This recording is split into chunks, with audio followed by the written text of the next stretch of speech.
my god. Oh my god! No It's left way. up to Stella. He's definitely had his moments in this game so far. 1 versus 2. Operator for Twiston as the swing comes out and the shot's not connected. They need to try and find something here. As he hasn't been able to get anything done just yet. Oh. The spam trying to get... Oh my god! What is that from Stella? Oh my god! Teams are nothing without their IGLs, and in this Red Bull home ground, I don't know, tournament land thingy, it was really nice seeing all the new franchise teams with their new rosters and new pickups show off what they got, right? They were able to build chemistry. We get a little sneak peek of what's to come, and overall, I'm excited for this new Valorant season coming up. But 100 Thieves, Stellar, he's really showing, at least in this tournament, that he can step up and make plays when his team needs him most. And that's a really nice thing to have with IGLs, right? Usually the IGLs aren't the ones to frag out, make plays and whatnot, but it's always nice to have that extra, you know, that fifth person who can step up, who can make these individual plays and win his team rounds when they need it most, right? So 100 Thieves Stellar, he's an IGL who can make plays. Maybe not so much before, but in this tournament, he's shown that he can step up and come up when his team needs him most. So in this video, we're going to go over 3 rounds where I think Stellar really proved himself. We're going to look at reactions to certain things, how to clutch, and I think you guys are going to learn a lot from these clips. So for our first round, we're going to go to round 6 in the grand finals against Seed 9, and this is on Bind. So first few rounds, 100 Thieves was taking a slow on Bind, but this round they got Raze ulti, they got a Skydog, they got everything. They're gonna stim beacon in the shower and take this site fast. And Cloud9, they were stacked over towards B, and they're like, "Yo," Raze is like, "Yo, I can't hold all this. I'm gonna back off. Let's play retake, right? Let's get out of here." So Cloud9, they gather up for the retake. Chamber still holding over towards B in case, you know, somebody decides to try and lurk in late. He can TP out and rotate back to his team pretty quickly, so that's really not that big of a deal. But let's look at the post line for 100 Thieves. So Bang just planted the spike. He's going to run back over towards short and play for his molly. We have Viper, who doesn't have any mollies, but she's in the shower. It's always good to try and hold as much map control as you can, especially on a map like Bind, so you can play as many crossfires as possible, right? Crossfire from U-Haul and shower, crossfire from short and lamps, just a bunch of different crossfires. 100 Thieves looks good. They got a ton of map control. But Cloud9, they have a bunch of ultimates for this retake, and this retake is going to be insane. It's going to be really hard to hold sight for 100 Thieves here. So Cloud9, they get ready. Skydog's about to go in. They recognize they don't have back sight control. Skydog goes in, clears all of back sight, clears everything, clears triple, clears bench, cleared a lot out for Cloud9. So this is a pretty good sign that most players are towards this short area. They smoke off shower. All they need to worry about is left side of sight. Asuna goes down. You're going to see Chamber go down in a minute as well. Raze ulti comes in, right? She blasts the rocket. Brim ult's short, so it kind of isolates. It forces Chamber to take the TP, right? So he can't really play with his teammates anymore. Now everybody is either in short and in showers. So now you didn't notice, but Bang was able to get his molly off. You see right here, he has his molly now, but you're going to see in a few seconds, he ripped it, right? So he shoots the molly, right? But Cloud9 are already on the spike. If they stick this, and if their teammates hold for them, right? If they hold these smokes, they are going to get this spike off, right? So Stella realizes this. Bang's molly isn't going to get there in time, and they need to kill whoever's on the spike late so that the molly has time to stall for them, if that makes sense. So Stella realizes that the spike, it takes about 8 seconds to defuse. So if you count along with me, as soon as Cloud9 gets on it, Stellar's already starting to count, right? So ulti goes in, 1, 2, 3, 4, 5, 6, 7. Is it about that? I counted it a little off, but you see at that 7-second mark, Stellar doesn't swing out just yet. He realizes that he wants to maximize the amount of time that he can give his team to try and win this round. So around 4, 5, 6, 7. He swings out. He doesn't care about Chamber. He doesn't care about Raze. He doesn't care about this Viper in heaven. All he's worried about is this guy on the spike, and Stellar knows that this is his team's win condition. If he doesn't get this kill, his team will lose this round. So he does get the kill on the guy defusing the spike.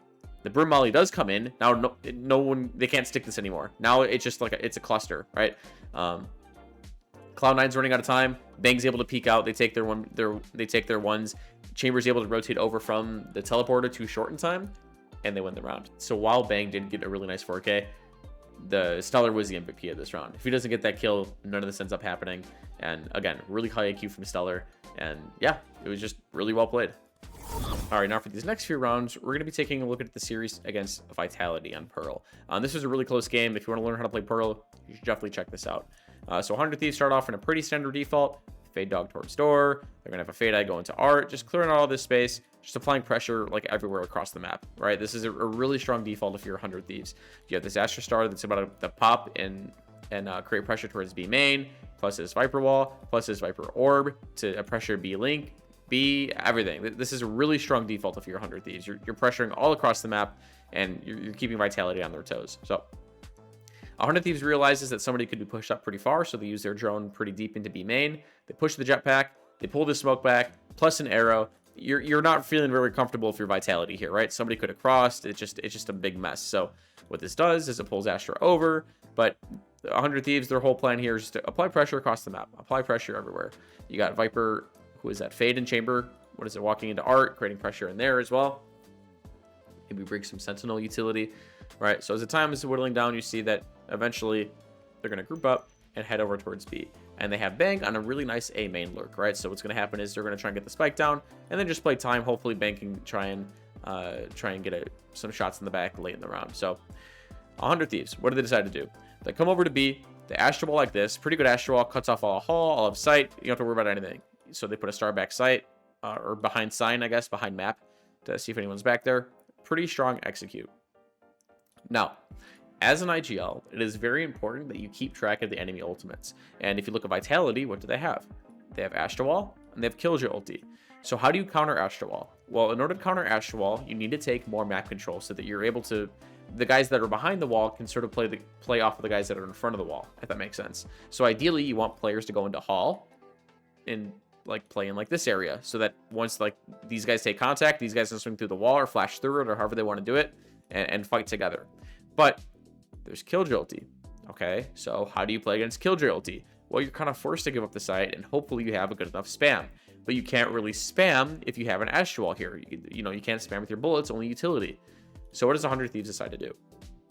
Well, on this execute, they decide to commit the Viper ulti, and then the Vitality Jet tries to go in, and if he gets that kill, he wins the round, but whatever, regardless. Vitality are like, okay, let's play retake. We're cool with that, right? They want to play the retake. But 100 Thieves, they realize that their win condition now is a couple things. Fade Seas, Viper Molly, Stova Shock, okay? So even though the Killjoy ulti and the Astral Wall are going to go down, this Killjoy ulti is buying 100 Thieves a lot of time, right? What is it? The spike takes about, I think, 40 seconds to blow up, plus another 8 seconds to defuse. So while Vitality is waiting out this Killjoy ulti, you know, to clear the site, 100 Thieves are like, okay, that's fine by me. So as the Killjoy ulti is about to go off, they realize that they're about to get on the spike. So they throw the Fade Seas, they throw the Viper Molly, plus the Sova Shock. You're going to see it in a second. And they're able to get 2 huge kills on people that are trying to hold the wall. And this is just impossible to hold. Stellar swings through because he realizes this Molly was able to make him space, right? Because they're not going to be playing up because the spot's mollied. So Stellar swings through on the timing of the Molly, you know, disappearing, and he ends up getting the ace. So again, this was just a really good reaction from Stellar. He wasn't worried about the Killjoy ulti. He wasn't worried about the Astral Wall. And he ended up winning his team the round with this game plan. So it did really well played, and it was just overall a really good reaction. All right, now for our last round of this video, we're going to be looking at round 25, and this game goes into overtime. Like I said, really good match to watch, especially if you want to learn how to play Pearl. So now it looks like 100 Thieves this round are going to go, they're going to end in like an A split. So again, you see this mid default like utility, right? You got the Fade Eye, you got the Fade Prowler. This is a really good smoke, by the way, if you're an Astra main. It goes like on the lip of art, so like enemies can't really push into this that well, or like if they have to hide in the smoke, it just allows you to hold this a lot better than you normally would. But again, 100 Thieves are applying a pressure all across the map. They got this Viper Wall. This Viper Wall is really nice, by the way. It covers all of this. It cuts off this B link area, plus this orb covers all of this, so allowing you to go in there and what is it, break the trip or whatever's in there, right? So you're gonna see, is Austin a fade in here? I don't think so, but regardless, while this is going on, Cryo, you know, he's clearing out his angles one at a time, clearing out every off angle that's possible, right? Realizes somebody could be up on this ledge, gets a really big kill on the Astra. Now, because Cryo gets his kill on the Astra, Stellar's like, yo, okay, their A anchor is dead. Astra plays A. They don't have any sucks or anything anymore. I think A should be pretty free. So, 100 Thieves aside, group up, come over to A. A 4-1 split since Cryo has all of A main. These guys just need to make their way into art, and they should have a pretty free site as long as the exec is clean. So Fade gets one. She's able to get out. Molly goes in the smoke. 100 Thieves are running in. Now, this dugout area, I hate it because it's like Boathouse on Ascent, where it's just really awkward to clear. Even if you use utility, there's like nothing that really fits this that well. Maybe like a Breach Aftershock might. I think that could be pretty interesting. But regardless, you can see Derek trying to spam the guy out of there, but Mulsey's spamming him back, and it's just really messy. But the most important part about this play is the spike plant. So it's hard to tell from this area, but you know how like everybody loves to plant. Like here's the box, right? Here's like the hut. Everybody loves to plant like in this cubby because everybody feels safe. They can't really get spammed unless it's like from this area, right? Everybody feels safe planting here. They can't really get shot or mollied out or anything. But what people fail to understand, and I watch this in some of the VODs I do when I do my coaching, is when you A-split on Pearl, teams never plant up against the vending machine, right? Versus like in that cubby. So like, how can I draw this for you guys? It's hard for me to show you guys, but this plant is extremely important. Instead of planting in this cubby on top of Astra, she plants up against the vending machine so that people can spam it from both Art and A main, right? So this is really important if you're ever attacking on Pearl and you guys decide to split Art and you still have teammates in there, because the enemy team could just defuse it if he plants it right on top of himself right here, right? And the guys in Art, they can't really do anything. You see the plant right there, it was on the vending machine. But enough of that.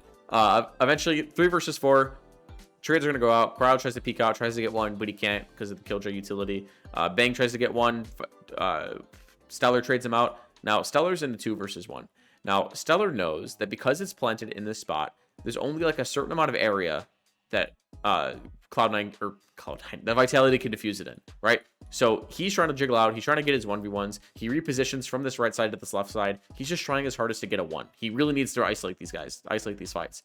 So again, he tries to reposition again, isolates on the left side. He's like, okay, I can't win it this way. So what he decides to do is, by positioning himself behind this box this way, he's kind of isolating the amount of angles that they can defuse it from, right? So he's spamming through the box, trying to get some kills. He knows like they're kind of low, right? So he's spamming, and he kills them both. So that was just, it was just a really nice clutch. See, do you see what I mean by like how when he puts himself behind this box, he's kind of like eliminating the amount of angles that they could be diffusing this from, right? So all in all, I think this was just a really good clutch from Stellar, and he did really well. He was confident in his spams. He realized he could spam through this box and kill them both. He knows that the Jet's going to be holding for him. They could be like in a high-low or something, and that's what they were, and Stellar realized that and was able to punish. So from these 3 clips, you learned a couple things. One, how you should be reacting to ultimates in different ways that you can react to them, comboing utility, recognizing win conditions. All in all, Stellar's a really well-rounded IGL and a really well-rounded player. And you're going to learn a lot from watching these VODs. So with that being said, hopefully you guys learned something from this. I'm excited for this upcoming Valorant season, and I'll talk to you guys later. Take care.